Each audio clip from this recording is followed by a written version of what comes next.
Chinese army के देखिए weapon है यहाँ पर। वो जो आप सामने पीक देख रहे हैं ना ब्लैक वाली, वो चाइना की पीक है, ये इंडिया की है। तो ये है कारगिल वॉर मेमोरियल। भारत माता की जय।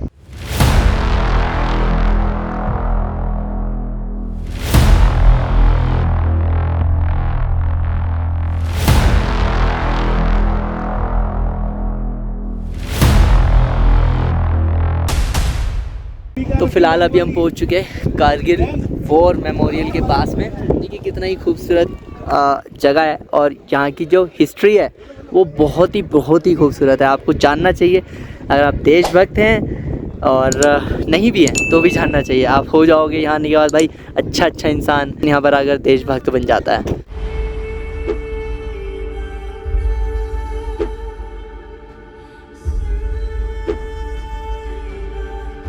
तो ये है कारगिल वॉर मेमोरियल। यहाँ से देखिए एक्चुअली एंट्री होती है। तो फिलहाल देखिए अभी हम कारगिल वॉर मेमोरियल जो है उसके अंदर आ चुके हैं और ये जगह कहीं ना कहीं इतिहास के पन्नों में दर्ज है। और आज आप देखिए यहाँ पर आ भी चुके हैं और चारों तरफ आपको हमारे देश का झंडा ही झंडा देखने के लिए मिलता है। व्यू सच में बहुत मेस्मराइजिंग, बहुत ही प्यारा व्यू है, ये देख सकते हैं आप। और कारगिल वॉर मेमोरियल एक्चुअली जब इंडिया के ऊपर पाकिस्तान कहते हैं ना नीयत साफ़ नहीं हो तो हमला करने के लिए आए। और मतलब उन्होंने हमला जब किया तो भाई हमारे जवान पीछे कैसे रह सकते थे। और एक यहाँ पर पाकिस्तानी आ चुके थे, सामने वाले जो पहाड़ देख रहे हैं यहाँ पर। और एक वो पीक आप सामने ठीक देख रहे होंगे, उस पीक पर पाकिस्तानी आ चुके थे। फिर हमारी फ़ौज ने रिटेलिएट किया।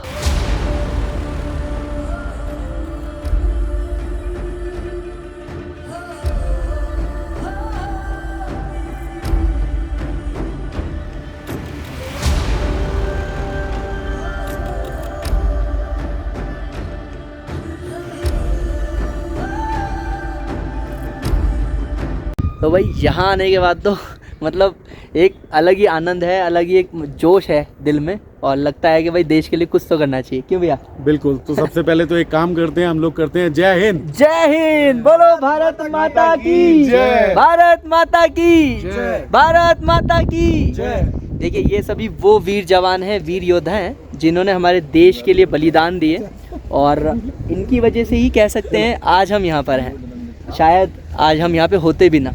और बिल्कुल भी आसान स्थिति में ये लड़ाई नहीं लड़ी गई थी 1999 में जो कारगिल वॉर युद्ध लड़ा गया। और हमारे देश ने भी बहुत वीर योद्धाओं को खोया, पर आज हमारा देश फिर से खड़ा है और एकजुट है और सभी वंदे मातरम जय हिंद करते हुए देश के साथ खड़े हैं। यही एक देश में एकता होनी चाहिए और इसी एकता के बल पर हमारी आर्मी दूसरे देशों से लड़ सकती है जो कि हमारे देश को गिराना चाहते हैं।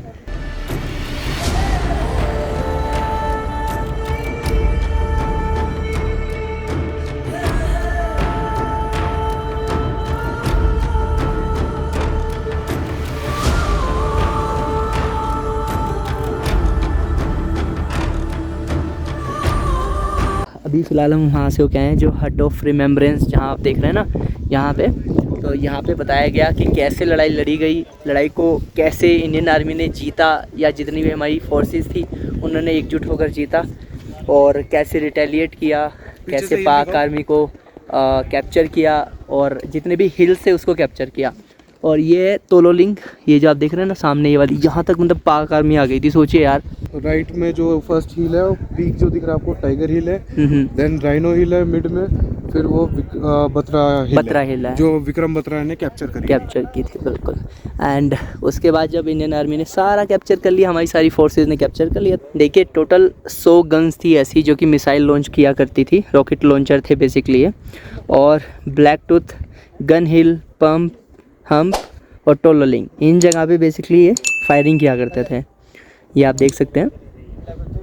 और इस पूरे ही ऑपरेशन का नाम था operation Vijay. Time to time coordinates मिलती थी, उस कोऑर्डिनेट्स के अकॉर्डिंग इससे फायर किया जाता था। मतलब ये ऐसे नहीं चलती, कोई डिजिटल तो था नहीं उस समय, कोऑर्डिनेट्स होते थे, कोऑर्डिनेट्स के अकॉर्डिंग इससे आप फायर कर सकते थे। और सभी जवानों को एक बार जय हिंद।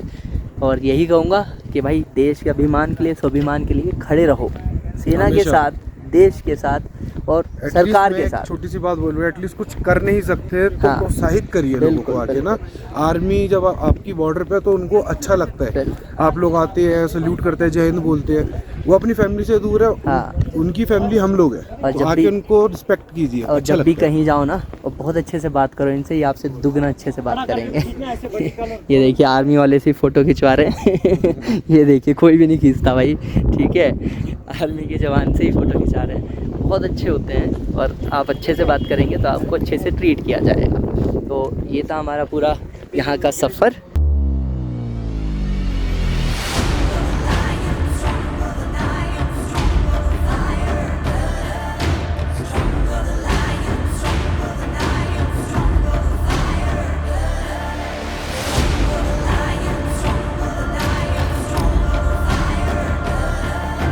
वो जो आप सामने पीक देख रहे हैं ना, ब्लैक वाली, वो चाइना की पीक है, ये इंडिया की है।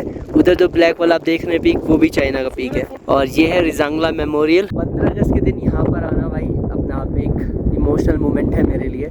और यहाँ पर उन सभी योद्धाओं के बारे में, जवानों के बारे में बताया गया है जिन्होंने 1962 की लड़ाई में अपना योगदान दिया और देश के लिए बलिदान दिया। जो भी को बहुत अच्छे से दर्शाया है, बताया गया है कि किस तरीके से इंडो चाइना वॉर हुई थी 1962 में, और कैसे हमारे जवानों ने अपनी शहादत तो की ही, पर चाइना को सबक सिखाया कि भाई हम किसी से कम नहीं है, पहला वार करोगे कोई दिक्कत नहीं है, ख़त्म हम करेंगे। और हमने एक छोटी सी वीडियो देखी यहाँ पर जो हुआ था यहाँ पर, तो एक छोटी सी क्लिप थी, तो उसमें एक चीज़ बोली गई है, अगर कोई बोलता है कि वो मौत से नहीं डरता तो वो सिर्फ इंडियन आर्मी का ही बंदा हो सकता है। बिल्कुल, मतलब वो कोई जवान हो सकता है। आप देखिए किस तरीके से ये जो रेड आप देख रहे हैं ना, इंडियन सोल्जर से आप देखेंगे जी, जब ये यहाँ फाइट कर रहे थे तो चाइनीज यहाँ से राउंड करके इनको ट्रैप कर रहे थे, तो उसमें भी इंडियन आर्मी ने अपनी जीत करी है।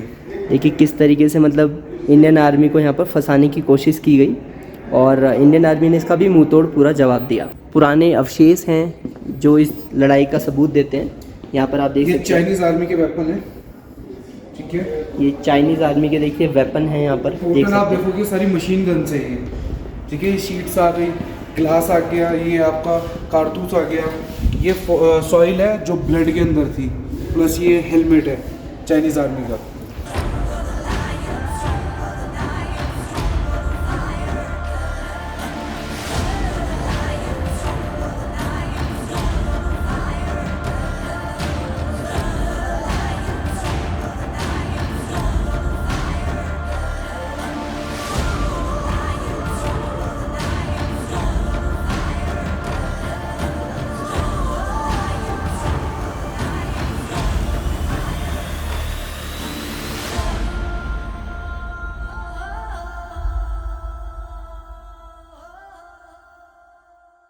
हमारे गांव में बहनें उसे राखी न बांधेंगी, पलट के जंग से भाई अगर नाकाम आ जाए।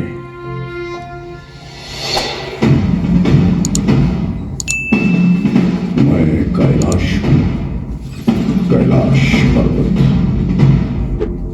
पर आज मैं आपको एक आमूले की कहानी सुनाऊंगा। उस पराक्रम की कहानी जो मानवीय शक्ति और सामर्थ्य से परे, उस शौर्य की कहानी जिसे हमने आंखों से न देखा होता तो किंवदंती कहकर छुटा, उस अदम्य साहस की कहानी जो घटते हुए तापमान के साथ और था, उस युद्ध की कहानी जो भारत के रणबांकुरों में आखिरी गोली और आखिरी सांस तक था। ये कहानी है 1962 के भारत चीन युद्ध की। ये कहानी है रिजांगला की।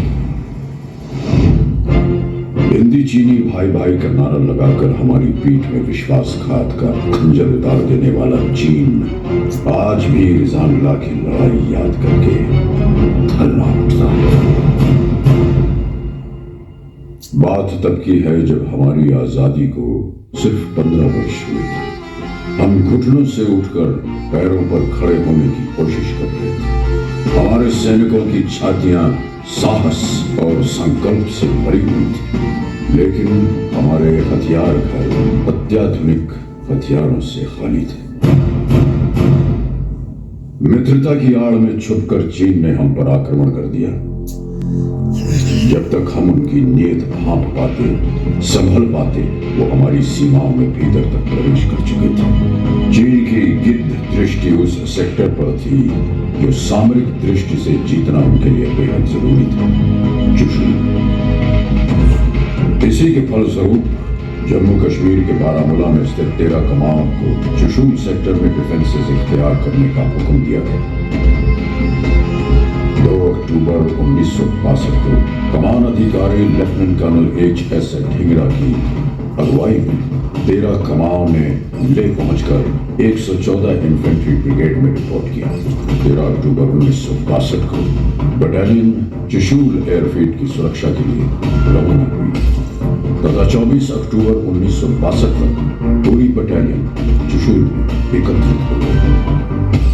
यहीं चुशूल की घाटियों में समुद्र तट से 16,440 फीट की ऊंचाई पर स्थित है रिजांगला।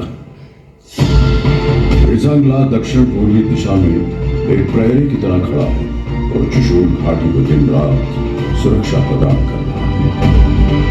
रिजांगला पर डिफेंस इख्तियार करने की जिम्मेदारी मेरे उस पराक्रमी बेटे को सौंपी गई जिसे राजस्थान की वीर भूमि ने महाराणा प्रताप और बप्पा रावल की कहानियां सुनाकर पाला था, मेजर शैतान सिंह। दुश्मन किसी भी वक्त रिजांगला पर आक्रमण कर सकता था। उल्टी गिनती शुरू हो चुकी थी।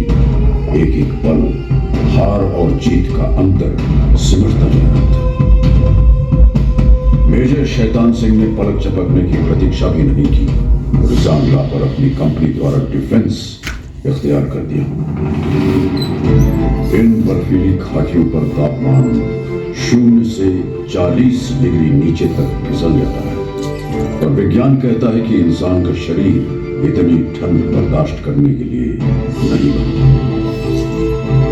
एक बार तापमान में शरीर के अंदर प्रवेश कर गया तो हृदय गति रुकने का डर है।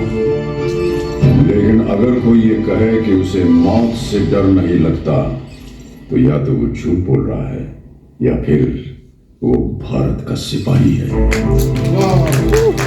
मेजर और उनके लड़ाकों को तापमान की नहीं, हिंदुस्तान की फिक्र थी।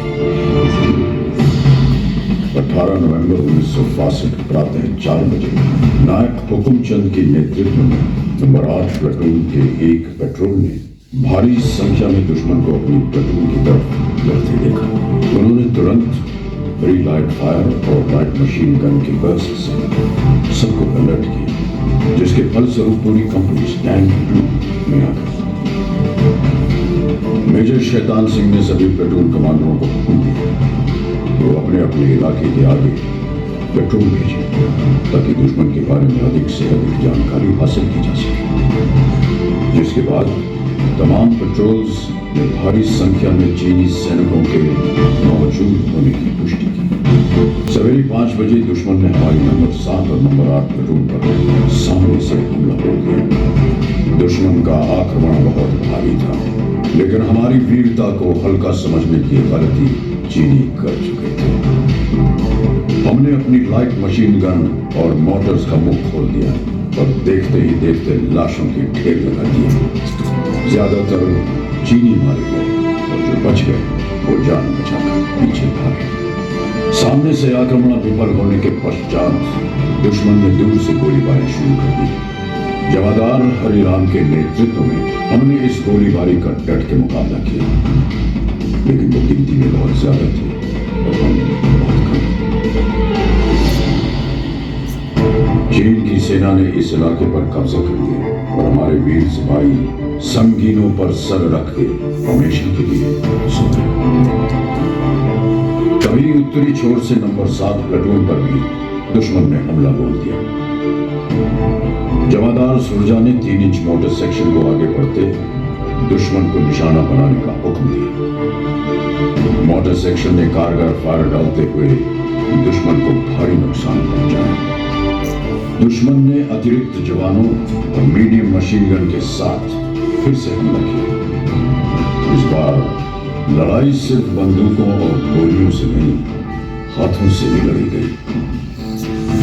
कुश्तीबाज लांस नायक सिंह राम यादव ने 10 चीनी सैनिकों को बालों से पकड़कर चट्टानों पे पटक पटक कर मार डाला। उनकी फौलादी भुजाओं से टकरा के चीनियों के हौसले चटक गए। इस प्लाटून के समस्त सैनिक अटल शौर्य के साथ लड़े और हंसते हंसते वीर गति को प्राप्त हुए। अब दुश्मन अपने आक्रमण का रुख प्लाटून नंबर 9 की ओर मोड़ चुका था। चीनियों ने भीषण गोलीबारी की और हमने एक एक गोली के जवाब में 10-10 छातियां आगे कर दी। मैंने अपनी आंखों से देखा मेजर शैतान सिंह का शौर्य। मैंने देखा उस जाबाज का जलाल, देखा कि कैसे उसके सीने से टकरा के संगीनों की धार मुड़ गई और कैसे उसकी ललकार सुन के चीनी आंखों की नींद उड़ गई। मेजर शैतान सिंह के बदन में चीन का लोहा घुसता रहा और वो दिलेर चीनियों की बुजदली पर हंसता रहा। बदन खून से लथपथ था, लेकिन आवाज में बिजलियां अब तक कड़क रही थी। मेजर शैतान सिंह ने अपने सिपाहियों को ललकारा, काट देना या कटना, पर सौगंध है तुम्हें भारत मां की, पीछे मत हटना। मेजर शैतान सिंह पूरी तरह घायल थे। उन्हें फौरन सुरक्षित ठिकाने की तरफ बढ़ने का आदेश दिया गया, लेकिन उन्होंने इनकार कर दिया। उन्होंने नायक रामचंद्र यादव और उनके साथ एक और जवान को बटालियन हेडक्वार्टर भेज दिया ताकि वो दुश्मन के आक्रमण की खबर पहुंचा सके। मेजर शैतान सिंह आखिरी गोली और आखिरी सांस तक लड़े, फिर भारत मां के चरणों में अपने प्राणों की आहुति दी। तकरीबन 16 घंटों तक चले इस महासंग्राम में चीन ने 1300 सैनिक खो दिए। चीन के अखबारों में भी भारतीय सैनिकों की वीरता के किस्से छपे। ऐ शहीद मुल्क मिल्लत, मैं तेरे ऊपर निसार, अब तेरी हिम्मत के चर्चे गैर की महफिल में हैं। मेजर शैतान सिंह और उनके साथियों ने चीनियों की हिम्मत तोड़ दी। उन्होंने चुशूल पर कब्जा करने का विचार हमेशा हमेशा के लिए छोड़ दिया। युद्ध के 3 महीने बाद फरवरी 1963 में भारतीय फौजी वहां पहुंचे तो देखा कि बर्फ में सिपाहियों के बदन पकड़ गए थे, लेकिन हाथ से बंदूकें नहीं छूटी थी। मेजर शैतान सिंह को उनकी उत्कृष्ट वीरता, अदम्य साहस, दृढ़ निश्चय और पराक्रम के लिए मरणोपरांत भारतीय सेना के सर्वोच्च सम्मान परमवीर चक्र से अलंकृत किया गया। रिजांगला के युद्ध में वीरता की नई गाथा लिखने वाले जवानों को एक अति विशिष्ट सेवा मेडल, 8 वीर चक्र, 4 सेना मेडल और एक मेंशन इन डिस्पैच प्रदान किया गया।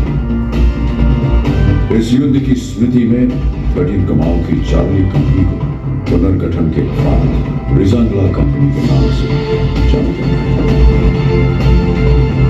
ये युद्ध स्मारक रिजांगला के इतिहास का गवाह है। इसके प्रांगण में आहेर धाम उस पवित्र स्थान पर स्थित है जहां भारत माता के इन वीर सुपूतों का सामूहिक अंतिम संस्कार किया गया।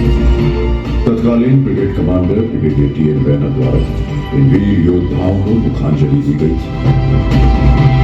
जो राष्ट्र को धर्म मानते हैं उनके लिए यह स्मारक एक महातीर्थ की तरह वंदनीय है। भारत माता की जय! भारत माता की जय!